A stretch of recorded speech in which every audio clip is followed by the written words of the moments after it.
Hello and welcome to all of you for our first episode of the Patriot Cinema Podcast, and a new podcast all about celebrating patriotism for one's country. Not all of these movies are going to be war movies, just to warn you. Though the first one to celebrate Canada Day and the 1st of July is going to be a war movie. The Devil's Brigade from 1968, as you can tell from the title. And I'm Joe, here with me is my co-host Dan. Hello and greetings. And we're both Canucks, though the Canada that the men depicted in this movie were born into was a vastly different Canada, culturally. They would have been born in the Dominion of Canada. We're born in the just Canada, I guess. The Dominion effectively came to an end, essentially, I think in the 60s or something. A shame. But the culture that we see of the Canadians in this movie is radically different from the culture Canada has today. And I can't help but, watching this movie, looking at the culture and whatnot, kind of long for the culture of back then, in a way, because it was a much bigger mixture of Scottish, Irish, and French, with the Irish and Scottish populations of Canada obviously being fluent in French. Aujourd'hui, that's not the case. And watching this movie is a bit bittersweet. And on the American end, it's pretty much the same culture as today, which I can appreciate about the Americans. Their culture has not really changed in 100 years. Not like Canada, which is vastly different. That said, the movie starts off with the two, we're not introduced to the Canucks just yet. We're introduced to the Americans, and the initial unit that's put together is of misfits and criminals, mostly deserters and, any kind of men that they could scrap together for Colonel Frederick, with the goal of starting a special forces unit. Colonel Frederick doesn't really like the men he's been given. He's not exactly pleased with, this table scraps he's been tossed by superior officers who have, throughout the movie, very little regard for him. These young men were essentially acting like schoolboys. At the beginning, yeah. They fight up until they see the Canucks just march in proudly, where the United States forces seem to have just, grabbed what crumbs they could and tossed them into that corner. The Canadian Army seems to have just gathered what they could and sent them there. Some information is probably required to understand where Canada was coming from at the time. At the time, the Boy Scouts of Canada and whatnot would train boys in survival techniques and whatnot, and there was a greater emphasis on teaching young men to be almost proto-soldiers before they ever joined the army. Canada was very proud at the time of its military history, because it was coming off the back of being part of the British and French empires of sorts. Well, British Empire and the French Nouvelle France. But they were very proud of these connections. And there was not a division in the army that was not proud of these links and that did not boast a rather aggressive attitude. And we see that aggressive attitude from the word go when the Canadians arrive. They're very snobbish towards the Yanks, whom they regard as little more than misfits and fools, with the two armed units kind of exchanging insults a lot. You've got Hanoi, who says a certain cuss that, isn't exactly respectful, but you've got my favorite character, Corporal Peacock, who's Scottish, well, Scoto-French Canadian who just sneers at the American soldiers when they ask, what did he say? Was it an insult? Nor ordinarily, but to you, it's a compliment. And no, it's one such as you. It'd be a compliment. Which, he's so Scottish. He's like 6 feet tall, aggressive, and not a single nice thing to say to almost anyone throughout the movie. I love that character. Same here.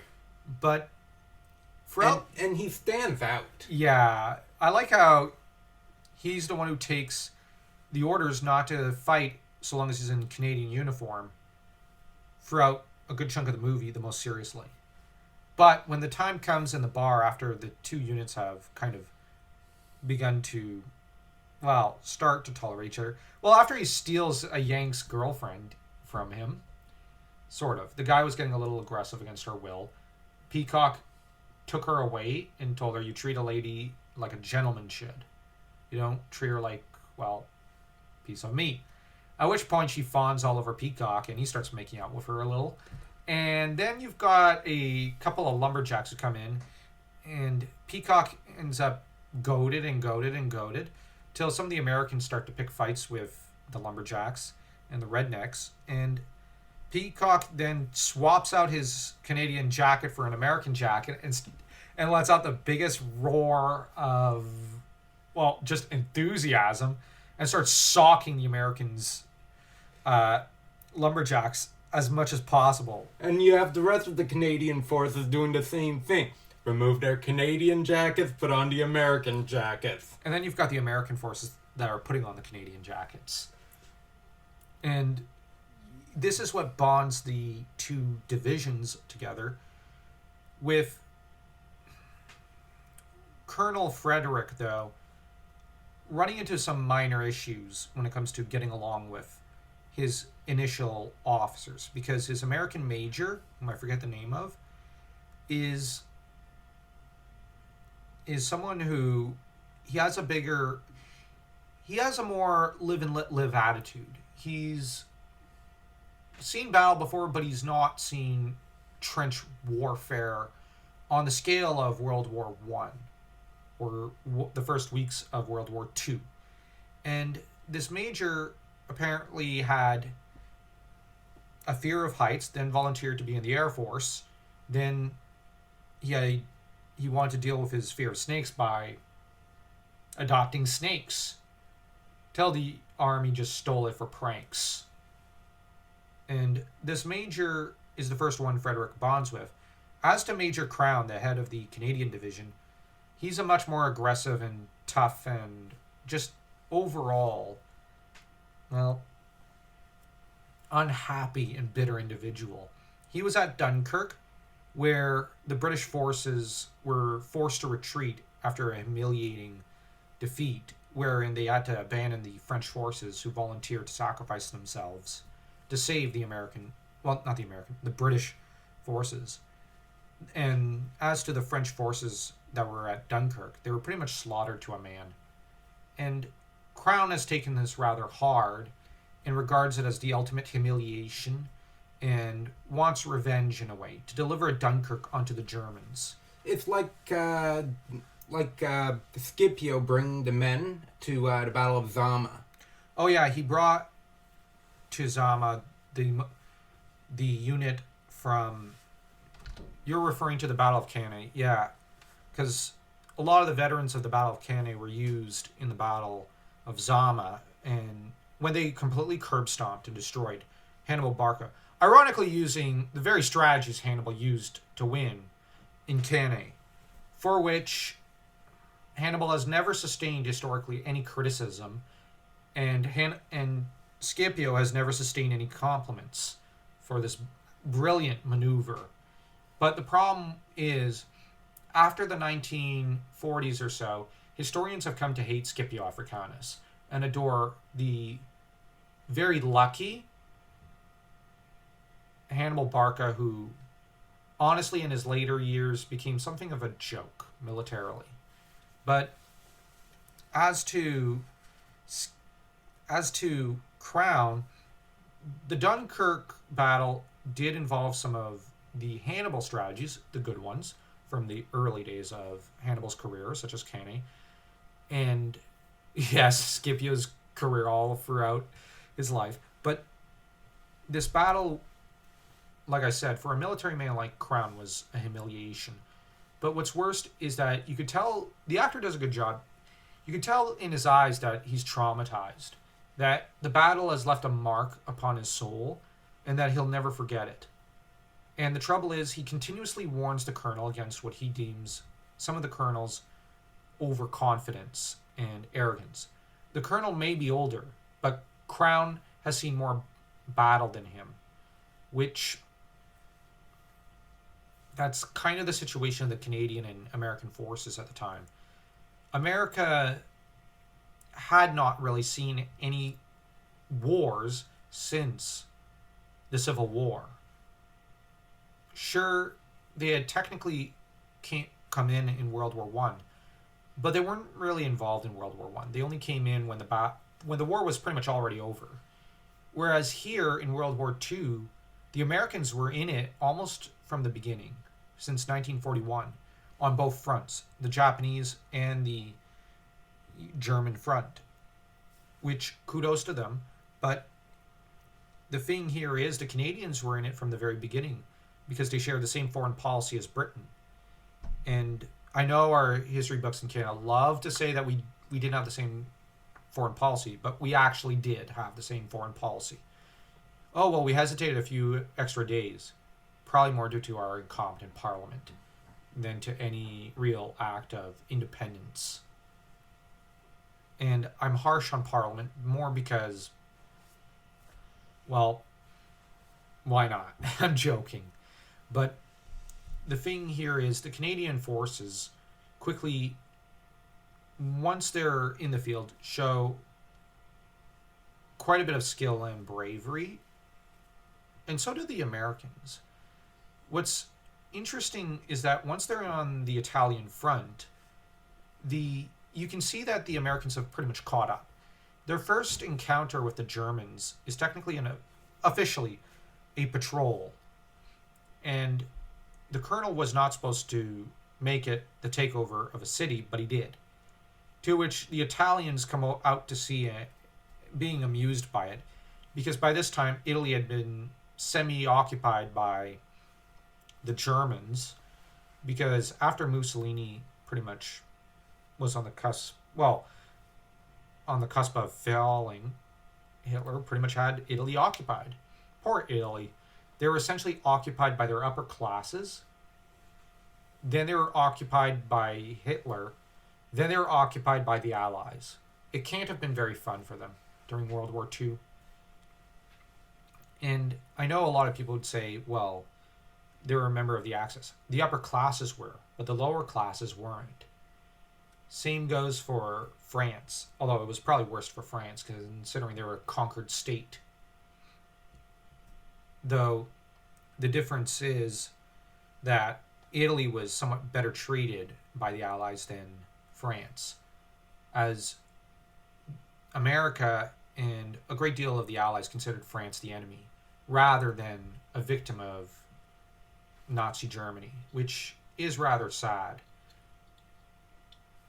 And the fact that this has been lost to history is a bit of a sin on the part of North American history books. Now, the Vichy government's rarely ever mentioned, but it was a puppet state, which the people despised, as they were little more than slaves. So, yeah, and when we do speak of France, it's in sneering tones in North America, which is a shame. But for those of us who are French Canadian, this is a bit of a point of humiliation for us that's also derided at us. But our French Canadian forces, represented by such as a character as Han Lee in this film, who's one of the war medics, is rather interesting. Han Lee himself is basically Aeolus from Hercules' Legendary Journeys. Short, and he's got a huge chip on his shoulder over his shortness. He's one of the more aggressive characters, and in the battle scenes, he gets to be one of the more aggressive soldiers. kind of in a few scenes seeming to dish out more murder than some of the others. Except for Peacock, of course. But the one American, I forget his name, that Peacock became besties with, who early on hated him more than anyone else, I really liked his character as well. And the only reason I forget his name is just, well, I didn't make a point of remembering him and the major, who was the major of the American division, more because so much happens in this movie so fast that you're racing to keep up. It's a good movie, but it's just hard to keep up with some of the names. That said, the Devil's Brigade, as presented, ends up having their first real trench warfare mixed with open combat over a mountain in Italy. I think it's a mountain called Maria or something.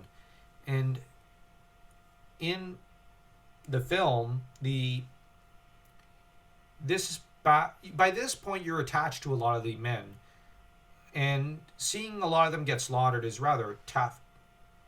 And especially since I kind of ended up, my favorite characters were Peacock and Crown, and they both died. Peacock takes a bullet, and then like a champ kills the German who shot him and is dragged off to the med bay, where the one American soldier he bonded with decides we have to give him some medical attention. Hunley, though, is not a trained doctor, and advises that they need to get him down the mountain in order to get him to a doctor. So the Yank decides to try and find a soldier who could help him carry him down the mountain. Not finding anything, he settles on a German who doesn't understand any English, so he ends up threatening the youth and getting him to help him climb some way down the mountain. At which point the German turns on him. Peacock tries to help and barely manages to roll over before he dies, while the Yank kills the German officer and gets back to Peacock's side, and only to find out he's dead. And it's a really heart-wrenching scene when he just clutches at Peacock and cries over him.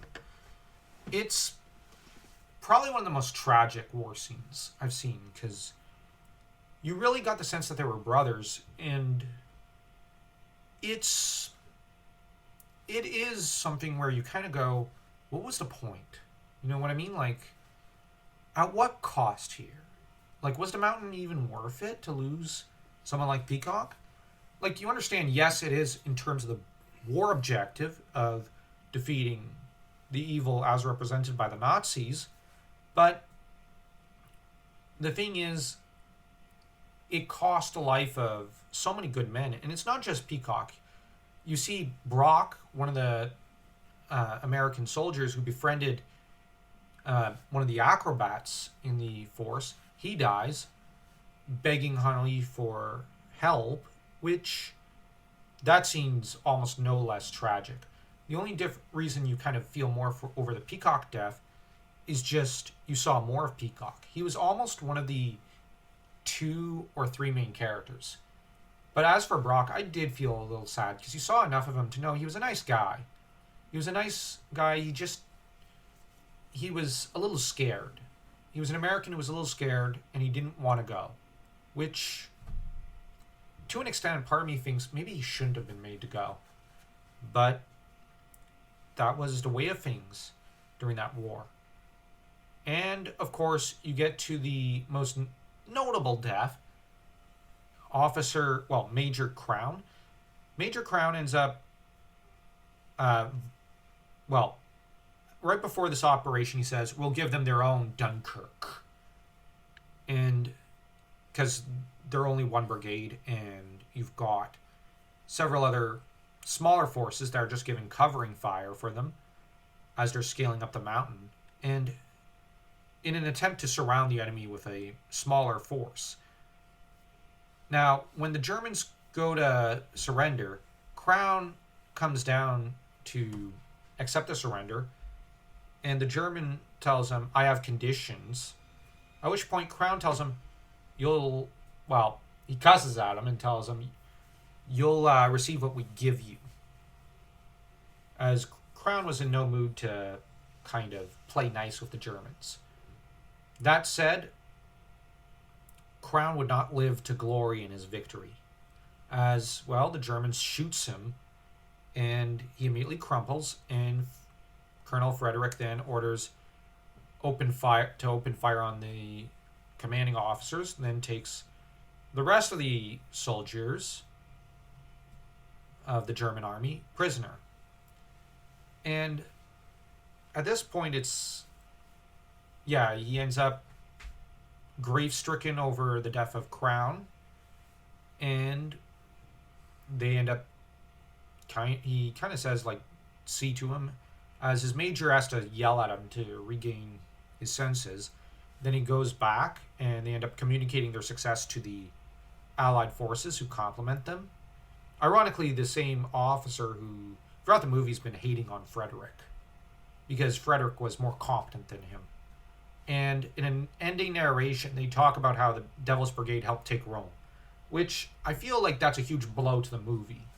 Because what's the point if we don't get to see that moment? We don't get that catharsis. We got the big battle scene, and we got to see a lot of the character deaths. Well, the death of a lot of characters we love, but we don't get to see Rome. Like, we don't get to see them take Rome, which I feel cheated.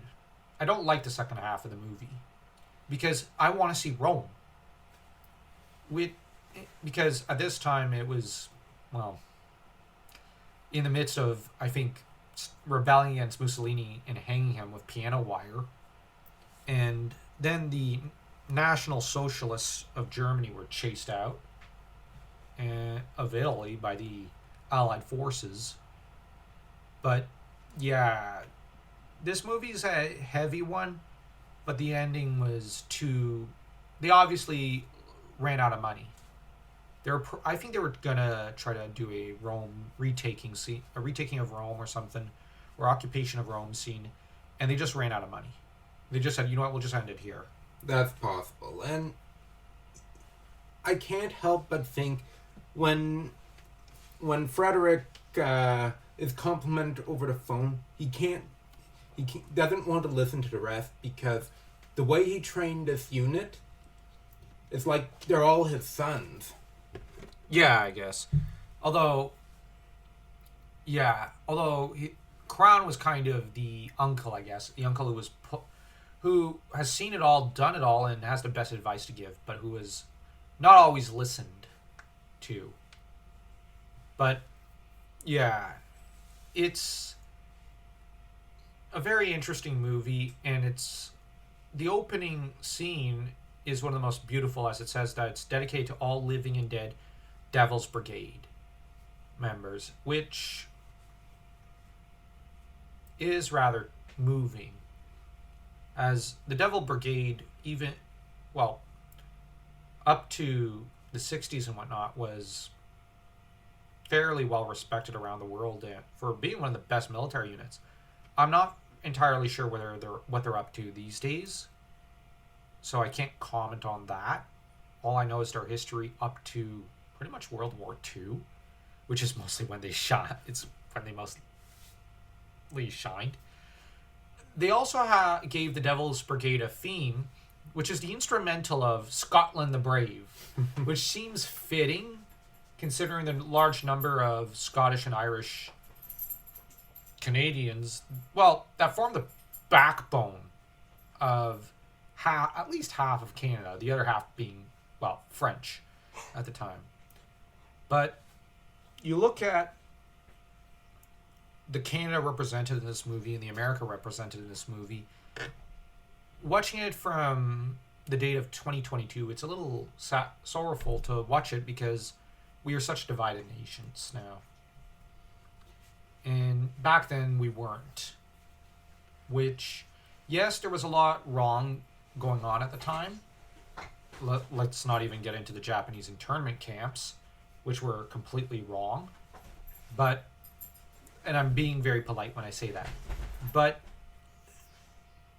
in some ways we were, well, not to say I long for everything of back then. I mean, they didn't have plumbing, but they had Corporal Peacock. That's something worth longing for, especially with his mustache. Like his actor just carried that stash. Honestly, if he were still alive, if he is still alive, he is the only actor who could play an Armstrong.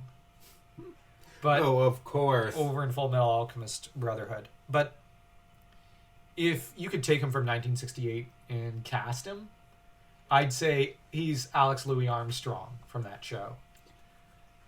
He does look a lot like the character, except for the fact that he has a full head of hair, which, yeah, but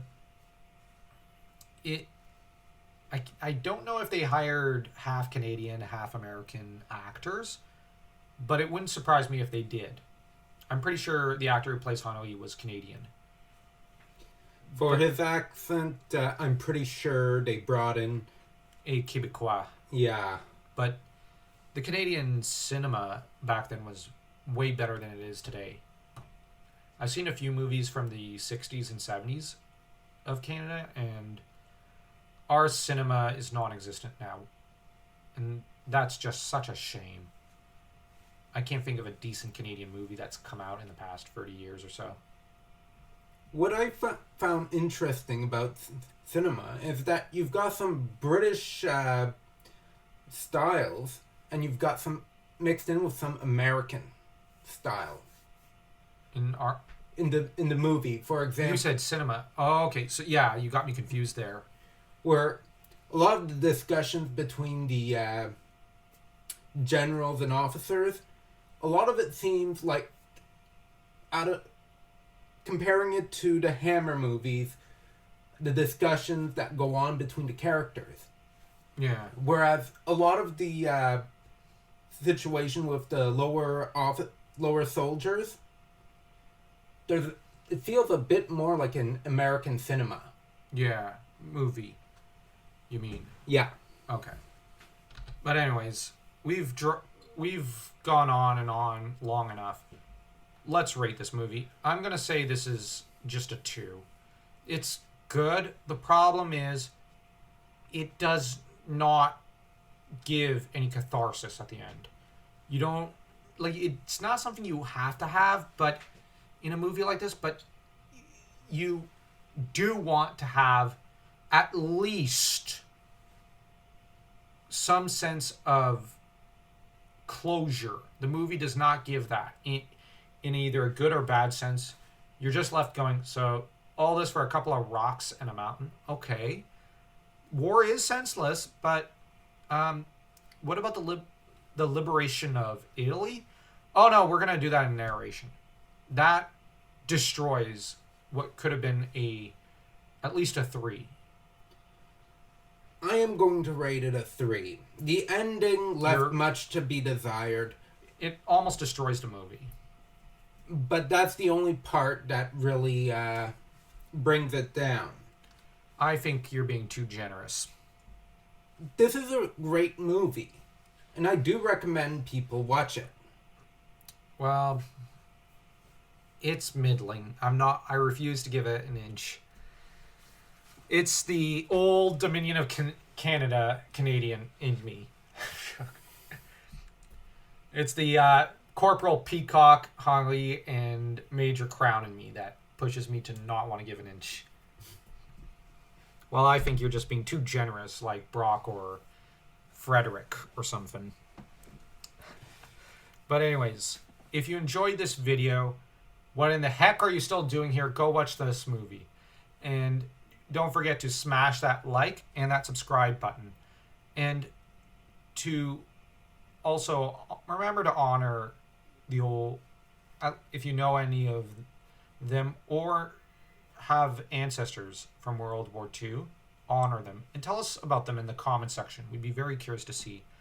Our next Patriot Cinema podcast video will be on the 4th to honor America in turn.